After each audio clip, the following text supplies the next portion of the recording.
Hi besties, it's Lisa. Welcome back to my channel if you've been here before. And if you haven't, welcome. My name is Lisa Brover. I'm a second year at the Yale Department of Economics. I study economic history, and in my free time I make these little vlogs.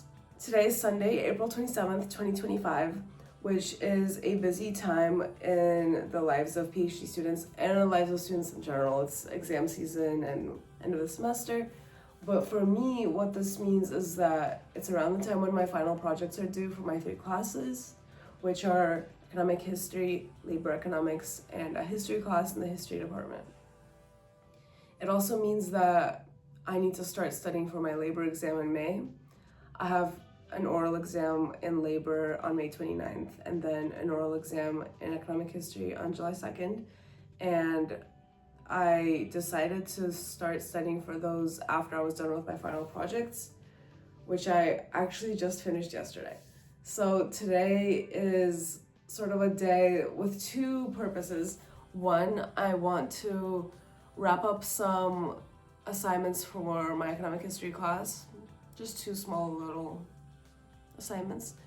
And secondly, I want to try out my morning routine for exam season. So my morning routine for studying for labor exam has me wake up around 6 and start studying around 7. Between 6 and 7, I hoped to get all my bathroom stuff done, go on a little walk, to wake up, and to have breakfast. So come along with me on my little walk, and then we'll have breakfast.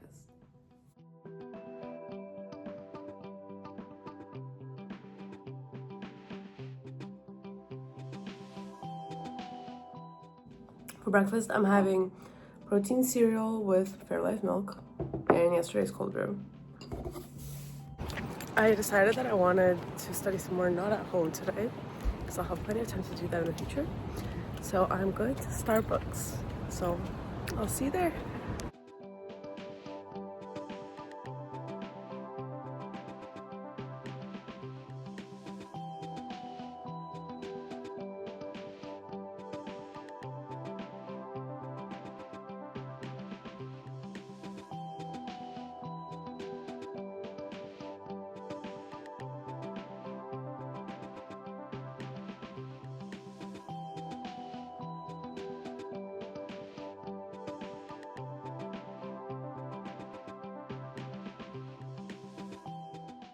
I just wanted to show you what I've been working on. I figured out how to use buttons on Overleaf.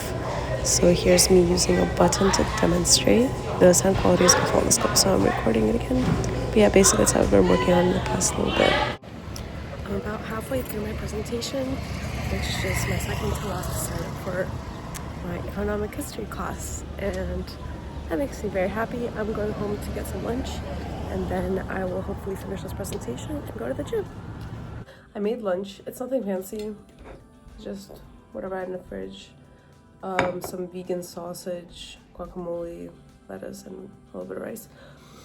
I'm not vegan, but I like trying out the vegan sausages because I've tried really good vegan sausages before that have a lot of protein in them. And we love maximizing our protein here. So I'm gonna have lunch, but then I'll see you after to do my presentation.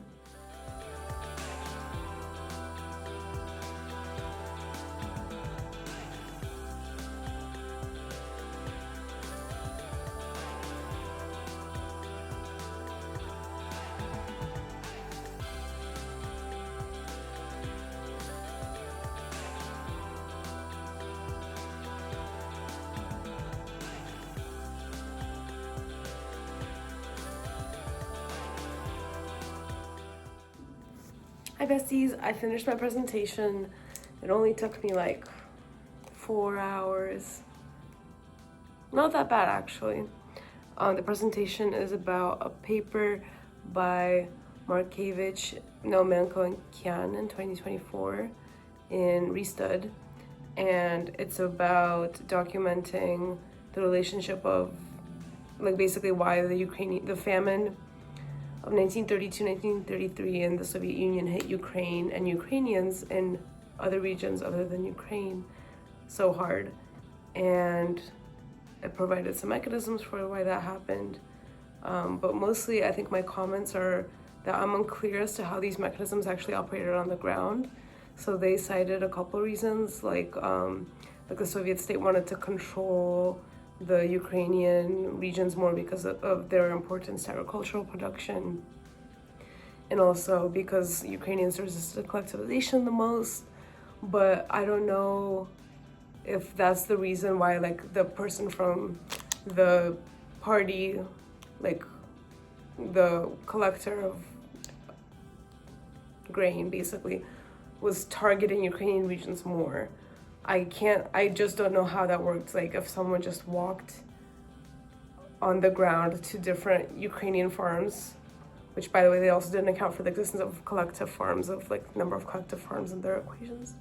Anyway, I just don't understand how that happened. So did it just the collector, if they were asking a Ukrainian person, they extorted them for more grain, or if they're asking a Russian person, they were more lenient on them? I feel like that implies a level of like racism, ethnic discrimination that the authors didn't really discuss, and I just, in my head, I can't understand how exactly this works on the ground.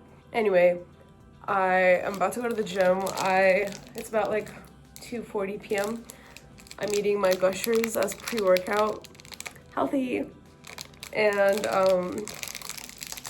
I'm going to change really quickly and then we'll be at the door. Okay, so here's the gym fit.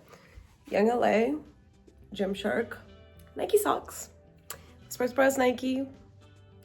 I'm excited to go to the gym, and today I'm hitting squat, bench, deadlift, which is not my favorite day, but it's fine.